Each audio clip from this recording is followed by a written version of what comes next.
Welcome to target with Indian. नमस्कार। इस video में एक महत्वपूर्ण टॉपिक संविधान संशोधन या भारतीय संविधान में अब तक जो 105 संशोधन हुए हैं उसको बारीकी से अध्ययन करेंगे और संविधान में संशोधन की प्रक्रिया क्या प्रावधान दिया गया है इस पर चर्चा करते हुए इस टॉपिक को शुरू करेंगे। ये टॉपिक उत्तर प्रदेश लोक सेवा आयोग, संघ लोक सेवा आयोग और अन्य परीक्षाओं के लिए अति महत्वपूर्ण टॉपिक है। इसको शुरू करते हैं। इसमें सबसे पहले देखते हैं संविधान का संशोधन, अमेंडमेंट ऑफ द कॉन्स्टिट्यूशंस। किसी अन्य लिखित संविधान के समान भारतीय संविधान में भी परिस्थितियों एवं आवश्यकताओं के अनुरूप उसे संशोधित और व्यवस्थित करने की व्यवस्था है। हालांकि इसकी संशोधन प्रक्रिया, नोटेड पॉइंट है कि इसकी संशोधन प्रक्रिया ब्रिटेन के समान आसान अथवा अमेरिका के समान अत्यधिक कठिन नहीं है। दूसरे शब्दों में भारतीय संविधान न तो लचीला है न कठोर है, यद्यपि दोनों का सम्मिश्रण है। संविधान के भाग 20 के अनुच्छेद 368, नोटेड पॉइंट है कि संविधान के भाग 20 के अनुच्छेद 368 में संसद को संविधान एवं इसकी व्यवस्था में संशोधन की शक्ति प्रदान की गई। यह प्रावधान करता है कि संसद अपनी संवैधानिक शक्ति का प्रयोग करते हुए इस संविधान के किसी उपबंध का परिवर्तन या निरसन के रूप में संशोधन कर सकती है। हालांकि संसद उन व्यवस्थाओं को संशोधित नहीं कर सकती जो संविधान के मूल ढांचे से संबंधित हो। नोटेड पॉइंट है, वेरी वेरी इंपॉर्टेंट है। संसद उन व्यवस्थाओं को संशोधन नहीं कर सकती जो संविधान के मूल ढांचे से संबंधित है। यह व्यवस्था उच्चतम न्यायालय द्वारा केशवानंद भारती मामले 1973 में दी गई। वेरी वेरी इंपॉर्टेंट है। इसमें पीटी के दृष्टिकोण से जो है संविधान के भाग 20 में यह व्यवस्था दी गई है और अनुच्छेद 368 से संबंधित है। और जो इसकी व्यवस्था है इसमें नोटेड पॉइंट है कि व्यवस्था उच्चतम न्यायालय द्वारा केशवानंद भारती मामले 1973 में दी गई कि संविधान के मूल ढांचे में परिवर्तन नहीं किया जा सकता है। तो यह परीक्षा की दृष्टि से अति महत्वपूर्ण है। अब देखते हैं संशोधन प्रक्रिया। इसमें अनुच्छेद 368 में संशोधन की प्रक्रिया का अंकित तरीकों से उल्लेख किया गया है। इसमें फर्स्ट है संविधान के संशोधन का आरंभ संसद के किसी सदन में, नोटेड पॉइंट है कि संविधान के संशोधन का आरंभ संसद के किसी सदन यानी उच्च सदन या निम्न सदन अर्थात राज्यसभा या लोकसभा किसी से शुरू किया जा सकता है। प्रयोजन के लिए विधेयक पुनः स्थापित करके ही किया जा सकता है और राज्य विधानमंडल में नहीं। कहने का सही हुआ कि राज्य विधानमंडल में संविधान संशोधन की प्रक्रिया नहीं शुरू की जा सकती और संविधान के संशोधन का आरंभ संसद किसी सदन में इस प्रयोजन के लिए विधेयक पुनः स्थापित करके ही किया जा सकेगा। दूसरा है विधेयक को किसी मंत्री या गैर सरकारी सदस्य द्वारा पुनः स्थापित किया जा सकता है, इसके लिए राष्ट्रपति की पूर्व स्वीकृति आवश्यक नहीं है। तीसरा विधेयक को दोनों सदनों में विशेष बहुमत से पारित करना अनिवार्य है। नोटेड पॉइंट है यह बहुमत सदन की कुल सदस्य संख्या के आधार पर सदन में उपस्थित सदस्यों के 2/3 बहुमत या मतदान द्वारा होना चाहिए। चौथा, प्रत्येक सदन में विधेयक को अलग अलग पारित कराना अनिवार्य है। दोनों सदनों के बीच असहमति होने पर सदनों की संयुक्त बैठक में विधेयक को पारित कराने का प्रावधान नहीं है। अर्थात संशोधन की प्रक्रिया के लिए संयुक्त बैठक का प्रावधान नहीं है। ये नोटेड पॉइंट है, वेरी वेरी इंपॉर्टेंट है। इसमें संयुक्त बैठक नहीं की जा सकती संशोधन के लिए।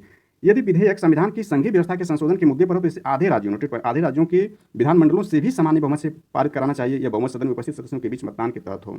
और 6 पॉइंट है, संसद के दोनों सदनों से पारित होने एवं राज्य विधानमंडलों की संस्तुति के बाद जहां आवश्यक हो फिर राष्ट्रपति के पास सहमति भी भेजा जाता है। राष्ट्रपति विधेयक को सहमति देंगे, वे न तो विधेयक को अपने पास रख सकते हैं और न ही संसद के पास पुनर्विचार के लिए भेज सकते हैं। ये वेरी वेरी इंपॉर्टेंट है कि राष्ट्रपति को इस पर सहमति देना आवश्यक है, न अपने पास वो रख सकते हैं और न ही पुनर्विचार के लिए भेज सकते हैं, अर्थात अपने वीटो पावर का प्रयोग इस पर नहीं कर सकते। राष्ट्रपति की सहमति के बाद विधेयक एक अधिनियम बन जाता है, संविधान संशोधन अधिनियम, और संविधान में अधिनियम की तरह इसका समावेश कर लिया जाएगा।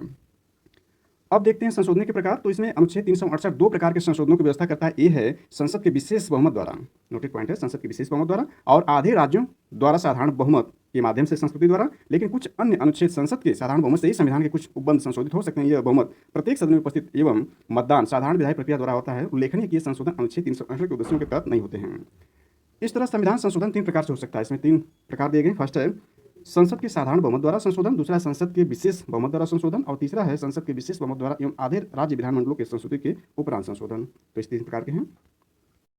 इसमें पहला देखते हैं संसद के साधारण बहुमत द्वारा। फर्स्ट इसमें है संविधान के अनेक उपबंध संसद के दोनों सदनों द्वारा साधारण बहुमत से संशोधित किए जा सकते हैं। ये व्यवस्थाएं अनुच्छेद 368 की सीमा के बाहर हैं, इन व्यवस्थाओं में शामिल है। इसमें फर्स्ट है नए राज्यों का प्रवेश या गठन, दूसरा है नए राज्यों का निर्माण और उसके क्षेत्र सीमाओं या संबंधित राज्यों के नामों का परिवर्तन, तीसरा है राज्य विधान परिषद का निर्माण या उसकी समाप्ति जो अनुच्छेद 169 से संबंधित है, यानी तीसरा जो है 169 आर्टिकल से संबंधित है। चौथा है दूसरी अनुसूची राष्ट्रपति, राज्यपाल, लोकसभा अध्यक्ष, न्यायाधीशों आदि के लिए परिलब्धियां, भत्ते, विशेषाधिकार आदि। 5वां संसद में गणपूर्ति, 6वां संसद सदस्यों के वेतन में भत्ते, 7वां संसद में प्रक्रिया नियम, 8वां संसद इसके सदस्यों और इसकी समितियों का विशेषाधिकार, 9वां संसद में अंग्रेजी भाषा का प्रयोग, 10वां उच्चतम न्यायालय में अवर न्यायाधीशों की संख्या, 11वां उच्चतम न्यायालय के न्याय क्षेत्र को ज्यादा महत्व प्रदान करना, 12वां है राजभाषा का प्रयोग, 13वां नागरिकता की प्राप्ति एवं समाप्ति, 14 है संसद एवं राज्य विधानमंडल के लिए निर्वाचन, 15 है निर्वाचन क्षेत्रों का पुनर्निर्धारण, 16 केंद्र शासित प्रदेश, 17 है 5वीं अनुसूचित क्षेत्रों एवं अनुसूचित जनजातियों का प्रशासन, 18वां है 6ठी अनुसूची जनजातीय क्षेत्रों का प्रशासन। ये जो आपका है ये व्यवस्थाएं अनुच्छेद 368 की सीमा से बाहर हैं, अर्थात इसका संशोधन करने के लिए संविधान के अनुच्छेद 368 का प्रयोग नहीं किया जाएगा। ये जो हमने अभी कुल मिलाकर के 18 टॉपिक देखा, ये टॉपिक जो है 368 की सीमा से बाहर हैं। दूसरे प्रकार का संशोधन है संसद के विशेष बहुमत द्वारा। इसमें देखते हैं संविधान के ज्यादातर उपबंधों का संशोधन संसद के विशेष बहुमत द्वारा पारित किया जाता है, अर्थात प्रत्येक सदन के कुल सदस्यों का बहुमत और प्रत्येक सदन उपस्थित और मतदान करने वाले सदस्यों के 2/3 का बहुमत कुल सदस्यता अब व्यक्ति का अर्थ सदन के सदस्यों की कुल संख्या से है, फिर चाहे इसमें रिक्तियों या अनुपस्थित हो। स्पष्ट शब्दों में विशेष बहुमत की आवश्यकता विधेयक के तीसरे पठन चरण पर केवल मतदान के लिए आवश्यक होती है, परंतु पूर्ण बचाव के लिए विधेयक की सभी अवस्थाओं के संबंध में सभा के नियमों में विशेष बहुमत की आवश्यकता की व्यवस्था की गई है। इस तरह की संशोधन व्यवस्था में शामिल है, पहला है मूल अधिकार, दूसरा है राज्य की नीति निर्देशक के तत्व, और तीसरा है वे सभी उपबंध जो प्रथम एवं तृतीय श्रेणियों से संबंध नहीं हैं। कहने का तात्पर्य ये हुआ कि जो आपके फंडामेंटल राइट्स हैं और डीपीएसपी हैं या direct principle of state policy हैं या राज्य की नीति निर्देशक तत्व हैं, उनको संशोधन करने के लिए, उसमें संशोधन लाने के लिए संसद के विशेष बहुमत द्वारा ही उसमें संशोधन किया जा सकता है। तीसरा है संसद के विशेष बहुमत एवं राज्यों की स्वीकृति द्वारा। इसमें नीति के संघीय ढांचे से संबंधित संविधान के उपबंधों को संसद के विशेष बहुमत द्वारा संशोधित किया जा सकता है, और इसके लिए यह भी आवश्यक है कि आधे राज्य विधानमंडलों में साधारण बहुमत के माध्यम से उसकी मंजूरी मिली हो। यदि एक, कुछ या बचे राज्य विधेयक पर कोई कदम नहीं उठाए तो इसका कोई फर्क नहीं पड़ता। आधे राज्यों ने अपनी संस्तुति देते हैं और औपचारिकता पूरी हो जाती है तो विधेयक को स्वीकृति देने के लिए राज्यों के लिए कोई समय सीमा निर्धारित नहीं है। निम्नलिखित उपबंधों को इसके तहत संशोधित किया जा सकता है। इसमें पहला राष्ट्रपति का निर्वाचन एवं इसकी प्रक्रिया, दूसरा केंद्र एवं राज्य कार्यकारिणी की शक्तियों का विस्तार, तीसरा उच्चतम न्यायालय एवं उच्च न्यायालय, चौथा है केंद्र और राज्यों के बीच विधायी शक्तियों का विभाजन, पांचवा है वस्तु और सेवा कर यानी जीएसटी, वस्तु और सेवा कर परिषद, सातवीं अनुसूची से संबंध कोई विषय, और सातवां है संसद में राज्यों का प्रतिनिधित्व, और आठवां है संविधान का संशोधन करने की संसद की शक्ति और इसके लिए प्रक्रिया अनुच्छेद 368 स्वयं, यानी जो आपका संविधान संशोधन की प्रक्रिया जो संविधान में 368 दी गई अनुच्छेद 368 के तहत, इसमें भी संशोधन करने के लिए यह तीसरी प्रक्रिया जो है अर्थात संसद के विशेष बहुमत एवं राज्यों की स्वीकृति द्वारा ही की जा सकती है। इसके अलावा इसमें जो इंपॉर्टेंट है वह सातवीं अनुसूची से संबंध कोई विषय यदि शामिल करना हो जिसमें आपकी संघ सूची, राज्य सूची और समवर्ती सूची, अवशिष्ट सूचियां दी हुई होती है, उसको भी संशोधित करने के लिए इस प्रक्रिया का ही पालन किया जाता है।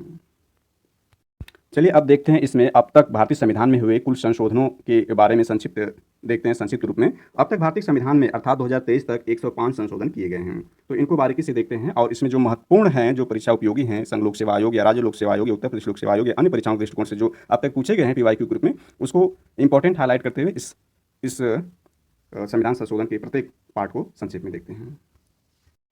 इसमें फर्स्ट है प्रथम संशोधन अधिनियम 1951, अर्थात संविधान में पहला संविधान संशोधन जो किया गया वह 1951 में किया गया, और इसमें संविधान के संशोधित प्रावधान जो थे, यानी प्रथम संशोधन 1951 जो प्रावधान थे उसमें पहला था सामाजिक और आर्थिक तथा पिछड़े वर्गों को उन्नति के लिए विशिष्ट उपबंध बनाने हेतु राज्यों को शक्ति प्रदान की गई, दूसरा है कानून की रक्षा के लिए संपत्ति अधिग्रहण आदि की व्यवस्था, तीसरा है भूमि सुधार एवं न्यायिक समीक्षा जुड़े अन्य कानून को 9वीं सूची में स्थान दिया गया, चौथा है विचार एवं व्यक्ति की स्वतंत्रता पर 3 और प्रमुख कारणों से प्रतिबंध की वकायत, जैसे लोक आदेश, विदेशी राज्यों के साथ दोस्ताना संबंध, किसी अपराध के लिए भड़काना, प्रतिबंधों को तर्कसंगत बनाया और इस प्रकार ये न्याय योग्य है। पांचवा यह व्यवस्था की राज्य ट्रेडिंग और राज्य द्वारा किसी व्यापार या व्यवसाय के राष्ट्रीयकरण को केवल इस आधार पर अवैध घोषित नहीं किया जा सकता कि यह व्यापार या व्यवसाय के अधिकार का उल्लंघन करता है। दूसरा है द्वितीय संशोधन अधिनियम 1952, लोकसभा में एक सदस्य के प्रतिनिधित्व को 7,50,000 लोगों से अधिक किया गया, यानी यह द्वितीय संशोधन अधिनियम 1952 के अंतर्गत प्रावधान किया गया। और तृतीय संशोधन अधिनियम 1954 में जो किया गया, इसमें है संसद को खाद्य पदार्थ, पशु चारा, कच्चा कपास, कपास के बीज और कच्चे जूट के उत्पादन, आपूर्ति और वितरण पर नियंत्रण के लिए लोकहित में शक्तिशाली बनाया गया। और चौथा संशोधन अधिनियम जो 1955 में पारित किया गया, उसके प्रावधान है फर्स्ट है इसमें निजी संपत्ति के अनिवार्य अधिग्रहण के स्थान पर दी जाने वाली क्षतिपूर्ति की प्रमात्रा को न्यायालय की जांच से बाहर किया गया, दूसरा किसी व्यापार को राष्ट्रीयकृत बनाने के लिए राज्यों को अधिकार, तीसरा 9वीं अनुसूची में कुछ और अधिनियमों को बढ़ोतरी, चौथा अनुच्छेद 31 क के क्षेत्र में विस्तार, विधियों की व्यावृत्ति। पांचवां संशोधन अधिनियम 1955, इसमें है राष्ट्रपति को यह शक्ति प्रदान की गई कि वो राज्यों के क्षेत्र सीमा और नामों को प्रभावित करने वाले प्रस्तावित केंद्रीय विधान पर अपने मत देने के लिए राज्यमंडलों हेतु समय सीमा का निर्धारण करे। और छठा संशोधन अधिनियम 1956, केंद्रीय सूची के नए विषयों के जुड़ाव जैसे अंतर्राज्यीय व्यापार, वाणिज्य के तहत वस्तुओं की खरीद बिक्री पर कर और इसी संबंध में राज्यों की शक्तियों पर पाबंदियां। सातवां संविधान संशोधन 1956, राज्यों के 4 वर्गों की समाप्ति जैसे भाग क, भाग ख, भाग ग और भाग घ, इसके स्थान पर 14 राज्यों और 6 केंद्र शासित प्रदेशों को स्वीकृति दी गई, दूसरा केंद्र शासित प्रदेशों में उच्च न्यायालयों के न्याय क्षेत्र का विस्तार, तीसरा है 2 या उससे अधिक राज्यों के बीच सामूहिक न्यायालय की स्थापना, चौथा है उच्च न्यायालय में अतिरिक्त न्यायाधीश एवं कार्यकारी न्यायाधीश की नियुक्ति की व्यवस्था। और 8वां संविधान संशोधन 1960 जो किया गया, अनुसूचित जाति अनुसूचित जनजाति को आरक्षण व्यवस्था में विस्तार और आंग्ल भारतीय प्रतिनिधि की लोकसभा विधानसभा में 10 वर्ष के लिए बढ़ोतरी, जो 1970 तक था। इसके बाद नेक्स्ट है यानी 9वां संविधान संशोधन अधिनियम 1960, इसके तहत प्रावधान किया गया भारत पाक समझौते 1958 के अनुसार पाकिस्तान को बेरुवाड़ी संघ पश्चिम बंगाल स्थित के भारतीय राज्य क्षेत्र का समर्पण। और 10वां संविधान संशोधन 1961 में जो किया गया, दादरा और नगर हवेली को भारतीय संघ में जोड़ा गया। 11वां संविधान संशोधन 1961, इसमें फर्स्ट प्रावधान था उपराष्ट्रपति की निर्वाचन प्रणाली में परिवर्तन, संसद के दोनों सदनों की संयुक्त बैठक की बजाय निर्वाचक मंडल की व्यवस्था, दूसरा था राष्ट्रपति या उपराष्ट्रपति के निर्वाचन को उपयुक्त निर्वाचक मंडल में रिक्तता के आधार पर चुनौती नहीं दे सकती। 12वां संविधान संशोधन 1962 में किया गया, इसमें गोवा, दमन और दीव भारतीय संघ में शामिल किए गए। 13वां संविधान संशोधन 1962 में किया गया, नागालैंड को राज्य का दर्जा और इसके लिए विशेष उपबंध। 14वां संविधान संशोधन 1962 में ही किया गया। इसके दो प्रावधान थे। पुदुचेरी भारतीय संघ में शामिल हुआ। दूसरा हिमाचल प्रदेश, मणिपुर, त्रिपुरा, गोवा, दमन एवं दीव तथा पुडुचेरी के लिए विधानमंडल एवं मंत्रिपरिषद की व्यवस्था की गई। इसके बाद 15वां संविधान संशोधन 1963 में किया गया और इसके तहत कुल मिलाकर के 6 प्रावधान किए गए। इसमें पहला था उच्च न्यायालय को किसी व्यक्ति या प्राधिकरण के खिलाफ राज्यों के बाहर भी दायर करने का अधिकार या रिट, यदि इसका कारण इसके क्षेत्राधिकार से उत्पन्न हुआ तो। दूसरा, उच्च न्यायालय के न्यायाधीशों की सेवानिवृत्ति की उम्र 60 से बढ़ाकर 62 वर्ष कर दी गई। तीसरा है उच्च न्यायालय के सेवानिवृत्त न्यायाधीश की उसी उच्च न्यायालय में कार्यकारी न्यायाधीश के रूप में नियुक्ति की व्यवस्था। चौथा है एक उच्च न्यायालय से दूसरे में स्थानांतरित न्यायाधीशों को क्षतिपूरक भत्तों का भुगतान। पांचवां था उच्च न्यायालय के सेवानिवृत्त न्यायाधीशों की उच्चतम न्यायालय में अस्थायी न्यायाधीश के रूप में नियुक्ति की व्यवस्था। छठवां था उच्चतम एवं उच्च न्यायालय के न्यायाधीशों की उम्र के निर्धारण हेतु प्रक्रिया की व्यवस्था।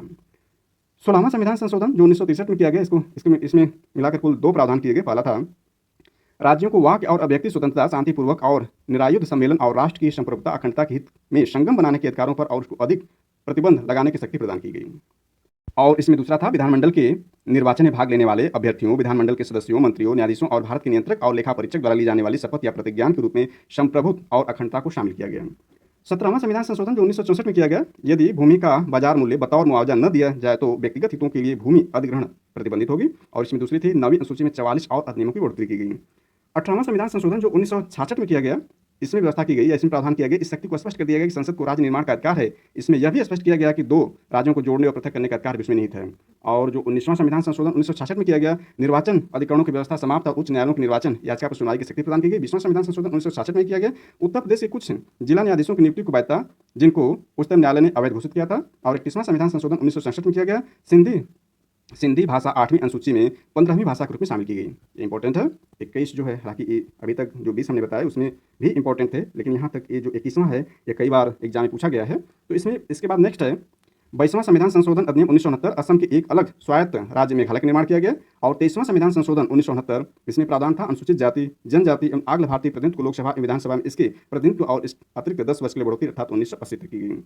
नेक्स्ट आपका है यानी 24वां संविधान संशोधन 1971 में जो किया गया, इसका प्रावधान है, यानी इसमें 2 प्रावधान थे। संसद के अधिकार कि वह संविधान के किसी भी हिस्से का चाहे वह मूल अधिकार हो संशोधन कर सकती है। और दूसरा इसमें था राष्ट्रपति द्वारा संवैधानिक संशोधन विधेयक को मंजूरी दी जानी जरूरी कर दिया गया। इसके बाद 25वां संविधान संशोधन 1971 में किया गया, इसमें कुल मिलाकर 2 प्रावधान किए गए थे। संपत्ति के मूल अधिकार में कटौती की गई और दूसरा जो था अनुच्छेद 39 ख या ग में वर्णित निर्देशक तत्वों को प्रभावी करने के लिए बनाई गई किसी विधि को इस आधार पर चुनौती नहीं दी जा सकती कि अनुच्छेद 14, 19 और 31 द्वारा अभिनिश्चित अधिकारों के उल्लंघन के आधार पर चुनौती नहीं दी जा सकती। 26वां संविधान संशोधन 1971, प्रीवी पर्स और प्रांतीय राज्यों की पूर्व शासकों के विशेष अधिकारों की समाप्ति। 27वां संविधान संशोधन 1971, कुछ केंद्र शासित प्रदेशों के प्रशासकों का अध्यादेश जारी करने के प्रति शक्तिशाली बनाया गया। और दूसरा था नए केंद्र शासित प्रदेशों अरुणाचल प्रदेश एवं मिजोरम के लिए कुछ विशेष उपबंध। और तीसरा था नए राज्य मणिपुर के लिए विधानमंडल एवं मंत्रिपरिषद निर्माण के लिए संसद को अधिकार। 28वां संविधान संशोधन 1972 में किया गया, इसमें था ICS अधिकारियों के लिए विशेष अधिकारों को समाप्त कर संसद में उनकी सेवा शर्तें तय करने का अधिकार दिया गया। और 29वां संविधान संशोधन 1972 में किया गया, इसमें 9वीं अनुसूची में 2 केरल भू सुधार अधिनियमों को शामिल किया गया। और 30वां संविधान संशोधन 1972 में किया गया, इसमें प्रावधान था नागरिक अधिकार संबंधित मामलों में उच्चतम न्यायालय में अपील के लिए 20,000 रुपये की जरूरत खत्म और एवं यह व्यवस्था दी गई कि यदि विधि की वास्तविक व्याख्या का कोई मामला हो तो उच्चतम न्यायालय में अपील हो सकती है।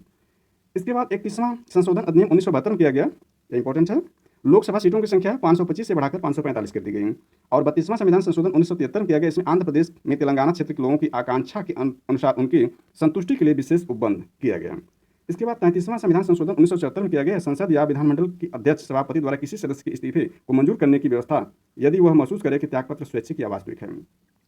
इसके बाद 34वां संविधान संशोधन 1974 में किया गया, इसमें 9वीं अनुसूची के विभिन्न राज्यों के 20 भू सुधार एवं भू पट्टेदारी लैंड टेन्योर अधिनियम शामिल किया गया। 35वां संविधान संशोधन 1974 में किया गया, इसमें सिक्किम की संरक्षण व्यवस्था को समाप्त करते हुए उसे भारतीय संघ का सहयोगी राज्य बनाया गया। भारतीय संघ में सिक्किम को जोड़े जाने की सेवा शर्तों के लिए 10वीं अनुसूची जोड़ी गई, इंपॉर्टेंट है। 35वां इंपॉर्टेंट है। 36वां संविधान संशोधन 1975, ये भी इंपॉर्टेंट है, एग्जाम में पूछा गया है कई बार। तो इसमें जो है 36वें में सिक्किम को भारतीय संघ का पूर्ण राज्य बनाकर 10वीं अनुसूची को समाप्त कर दिया गया। इसके बाद 37वां संविधान संशोधन 1975, केंद्र शासित राज्य अरुणाचल प्रदेश के लिए विधानसभा और मंत्रिपरिषद की व्यवस्था की गई। और इसके बाद 38वां संविधान संशोधन 1975 में किया गया, इसके तहत 3 प्रावधान किए गए। राष्ट्रपति द्वारा आपातकाल की घोषणा गैर वाद योग्य घोषित। दूसरा, राष्ट्रपति, राज्यपाल एवं केंद्र शासित प्रदेशों के प्रशासकों द्वारा जारी अध्यादेश गैर वाद योग्य घोषित। तीसरा, राष्ट्रपति को विभिन्न आधारों पर राष्ट्रीय आपातकाल की विभिन्न घोषणाएं करने की शक्ति प्रदान की गई। इसके बाद 39वां संविधान संशोधन 1975 में किया गया। इसके तहत दो प्रावधान किए गए। पहला था राष्ट्रपति, उपराष्ट्रपति, प्रधानमंत्री, लोकसभा अध्यक्ष से संबंधित विवादों को न्यायालय के क्षेत्राधिकार से बाहर रखा गया। इन सबका निर्धारण संसद द्वारा निर्धारित प्राधिकरण के द्वारा किया गया। और दूसरा इसमें प्रावधान था 9वीं अनुसूची कुछ केंद्रीय अधिनियमों का समायोजन किया गया।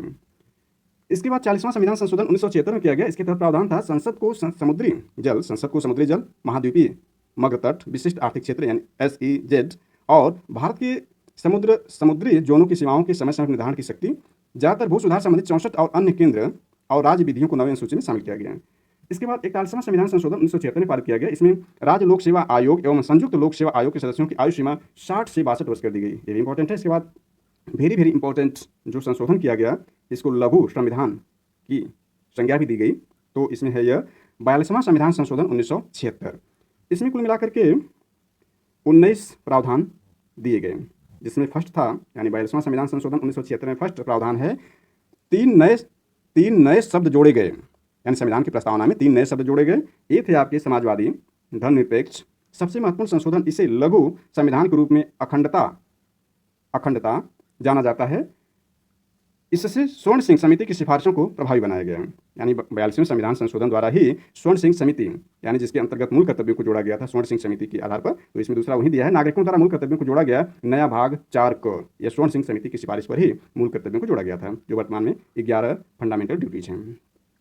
तीसरा, राष्ट्रपति को कैबिनेट की सलाह के लिए बाध्य बनाया गया। चौथा था प्रशासनिक अधिकरणों एवं अन्य मामलों पर अधिकरणों की व्यवस्था, भाग 14 क जोड़ा गया। इसके बाद 5वां है 1971 की जनगणना के आधार पर 2001 तक लोकसभा सीटों एवं राज्य विधानसभा सीटों को निश्चित किया गया। 6वां था संवैधानिक संशोधन को न्यायिक जांच से बाहर किया गया। 7वां था न्यायिक समीक्षा रिट न्याय क्षेत्र में उच्च न्यायालयों की शक्ति में कटौती गई। 8वां लोकसभा विधानसभा कार्यकाल में 5 से 6 वर्ष की बढ़ोतरी की गई, अर्थात इसमें जो था लोकसभा विधानसभा का जो कार्यकाल 5 वर्ष का होता था उसको बढ़ाकर 6 वर्ष कर दिया गया। 9वां निदेशक तत्वों के कार्यान्वयन हेतु बनाई गई विधियों को न्यायालय द्वारा इस आधार पर अवैध घोषित नहीं किया जा सकता कि ये मूल अधिकारों का उल्लंघन है। 10वां संसद को राष्ट्र विरोधी कार्यकलापों के संबंध में कार्रवाई करने के लिए विधियां बनाने की शक्ति प्रदान की गई और ऐसी विधियां मूल अधिकारों पर अभिभावी होंगी।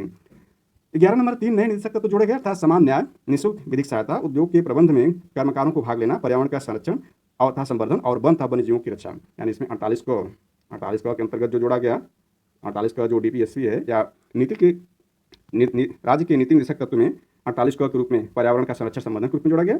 और जो है आपके 3 नए तत्व जोड़े गए उसमें ये इस प्रकार से दिया गया है। 12वां भारत के किसी एक भाग में राष्ट्रीय आपदा की घोषणा। 13वां राज्य में राष्ट्रपति शासन कार्यकाल में एक बार में, इंपॉर्टेंट है, राज्य में राष्ट्रपति शासन के कार्यकाल में एक बार में 6 मास से 1 साल तक की बढ़ोतरी। और 14 नंबर है केंद्र को किसी राज्य में कानूनी व्यवस्था बनाए रखने के लिए सैन्य बल भेजने की शक्ति। 15 है 5 विषयों को राज्य सूची में समवर्ती सूची में स्थानांतरण, जैसे यानी 5 ऐसे विषय थे जिसको राज्य सूची से समवर्ती सूची जिस पर केंद्र और राज्य दोनों कानून बना सकते हैं। टकराव की स्थिति में केंद्र का कानून ही मान्य होता है उसमें, जिसमें आपके स्थानांतरित किए हुए हैं शिक्षा, वन्य जीवों की उपजों का संरक्षण, नाप तौल और न्याय प्रशासन, उच्चतम और उच्च न्यायालय के अलावा सभी न्यायालयों का गठन और संगठन। 16 है संसद और विधानमंडल में कोरम की आवश्यकता की समाप्ति। 17 है संसद को यह निर्णय लेने में शक्ति प्रदान की गई कि समय समय पर अपने सदस्यों समितियों के अधिकार में विशेषता का निर्धारण करे। 18 अखिल भारतीय विधिक सेवा के निर्माण की व्यवस्था। 19 से सिविल सेवक को दूसरे चरण पर जांच के उपरांत प्रतिवेदन के अधिकार को समाप्त, अनुशासनात्मक कार्रवाई को छोटा किया गया प्रस्तावित दंड के मामले में। इसके बाद अगला महत्वपूर्ण संविधान संशोधन है वो है 43 या 43वां संविधान संशोधन अधिनियम, यानी 43वां संविधान संशोधन अधिनियम 1977 में किया गया। जनता पार्टी सरकार या जनता सरकार द्वारा 1976 में 42वें संविधान संशोधन के मामलों को रद्द करने के लिए ये 43वां संविधान संशोधन 1977 लाया गया। इसमें प्रावधान जो है फर्स्ट, इसमें न्यायिक समीक्षा एवं रिट जारी करने के संदर्भ में उच्च न्यायालय एवं उच्च न्यायालयों के न्याय क्षेत्र का पुनर्संयोजन किया गया। दूसरा, राष्ट्र विरोधी कार्यकलापों के संबंध में विधि बनाने की संसद शक्ति को हटा दी गई। इसके बाद अगला महत्वपूर्ण जो संविधान संशोधन किया गया वह, यानी ये भी वेरी इंपॉर्टेंट है, 44वां संविधान संशोधन अधिनियम 1978। यह 42वां संविधान संशोधन के तहत कुछ मामलों को रद्द करने के संदर्भ में जनता सरकार द्वारा प्रभावी बनाया गया। इसके प्रावधान देखते हैं। इसमें मिलाकर भी कुल 13 प्रावधान दिए गए हैं, तो इसको देखते हैं। ये भी वेरी इंपॉर्टेंट है। इसमें फर्स्ट है लोकसभा एवं राज्य विधानमंडलों कार्यकाल को पूर्ववत रखा गया, अर्थात जो 42वें संविधान संशोधन में 6 वर्ष कर दिया गया था उसको पुनः पूर्ववत करके 5 वर्ष कर दिया गया। दूसरा, संसद एवं राज्य विधानमंडल में कोरम के उपबंध को पूर्ववत रखा गया। तीसरा है संसदीय विशेषाधिकारों संबंधी ब्रिटिश हाउस ऑफ कॉमर्स के संदर्भ को हटा दिया गया। चौथा है संसद एवं राज्य विधानमंडल कार्रवाई की रिपोर्ट के समाचार पत्र में प्रकाशन के लिए संवैधानिक संरक्षण प्रदान किया गया। और 5वां है कैबिनेट की सलाह को पुनर्विचार के लिए एक बार भेजने की राष्ट्रपति की शक्ति, परंतु पुनर्विचार के बाद यह बाध्यकारी होगी। पुनर्विचार के बाद यह बाध्यकारी होगी। छठा है अध्यादेश जारी करने में राष्ट्रपति, राज्यपाल एवं प्रशासक की संतुष्टि के उपबंध को समाप्त किया गया। 7वां उच्च न्यायालय की कुछ शक्तियों को फिर से प्रदान किया गया। 8वां राष्ट्रीय आपात के संदर्भ में आंतरिक अशांति के स्थान पर सशस्त्र विद्रोह रखा गया। यह वेरी इंपॉर्टेंट है। राष्ट्रपति के लिए व्यवस्था बनाई गई कि वह केवल कैबिनेट की लिखित सिफारिश पर ही आपातकाल घोषित कर सकता है। 10वां है राष्ट्रीय आपातकाल और राष्ट्रपति शासन के मुद्दे और सुरक्षा की दृष्टि से कुछ और व्यवस्थाएं बनाई गई। 11वां मूल अधिकारों की सूची में संपत्ति के अधिकार, नोटेड पॉइंट है। तो मूल अधिकारों की सूची से संपत्ति कर समाप्त किया गया और इसे केवल विधिक अधिकार बनाया गया। और यह जो है पहले जो अनुच्छेद ये जो आपका जो 31 में था, जो मूल अधिकार के रूप में 31 में था, इसको 300 में कर दिया गया और यह विधिक अधिकार बना दिया गया संपत्ति के अधिकार को। 12वां था अनुच्छेद यानी 12 नंबर इसमें प्रावधान अनुच्छेद 20 और 21 द्वारा प्रदत्त मूल अधिकारों को राष्ट्रीय आपातकाल में निलंबित नहीं किया जा सकता है। वेरी इंपॉर्टेंट है। और 13वां है उस उपबंध को हटाया गया जिसमें न्यायालय के राष्ट्रपति, उपराष्ट्रपति, प्रधानमंत्री और लोकसभा अध्यक्ष के निर्वाचन संबंधी विवाद मामलों पर निर्णय देने की शक्ति छीन ली गई थी। तो ये वेरी इंपॉर्टेंट है। इसमें 12 वेरी इंपॉर्टेंट है क्योंकि 21 इसमें जो आपका है प्राण और दहे की स्वतंत्रता है और 20 नंबर जो आपका है वो अनुच्छेद है 20वां जो आपका है वह अपराधों के लिए दोष सिद्धि से संरक्षण है और 21वां है जीवन तथा व्यक्तिगत स्वतंत्रता का संरक्षण। ये स्वतंत्रता के अधिकार के अंतर्गत ये है। इसको जो है राष्ट्रीय आपातकाल के दौरान भी निलंबित नहीं किया जा सकता। नेक्स्ट है इसमें 45वां संविधान संशोधन जो कि 1980 में किया गया। इसमें अनुसूचित जाति जनजाति के लिए आरक्षण लोकसभा व विधानमंडल में आंग्ल भारतीयों के विशेष प्रतिनिधित्व को 10 वर्ष के लिए अर्थात 1990 तक बढ़ा दिया गया। 46वां संविधान संशोधन अधिनियम 1982 को देखते हैं। राज्यों को विधायियों में कमियों को समाप्त करने और बिक्री कर बकायों को वसूलने में असमर्थ बनाया गया। और दूसरा इसमें था कुछ वस्तुओं पर एक समान कर दर की व्यवस्था की गई। कुछ वस्तुओं पर एक समान कर दर की व्यवस्था की गई। 47वां संविधान संशोधन 1984 में किया गया। इसमें 9वीं अनुसूची कुछ राज्यों के 14 भू सुधार अधिनियमों को जोड़ा गया। 48वां संविधान संशोधन 1984 में किया गया। इसमें पंजाब में राष्ट्रपति शासन का ऐसे विस्तार है तो 2 विशेष शर्तों को पूरा किए बिना 1 वर्ष से अधिक अवधि के लिए बढ़ाया जाना। 49वां संविधान संशोधन जो 1984 में किया गया। त्रिपुरा में स्वायत्त जिला परिषद को संवैधानिक मंजूरी मिली। 50वां संविधान संशोधन 1984 में किया गया। इसमें आसूचना संगठनों और सशस्त्र बलों या आसूचना हेतु स्थापित दूरसंचार प्रणालियों में कार्यरत व्यक्तियों के मूल अधिकारों को प्रतिबंधित करने की संसद को शक्ति दी गई।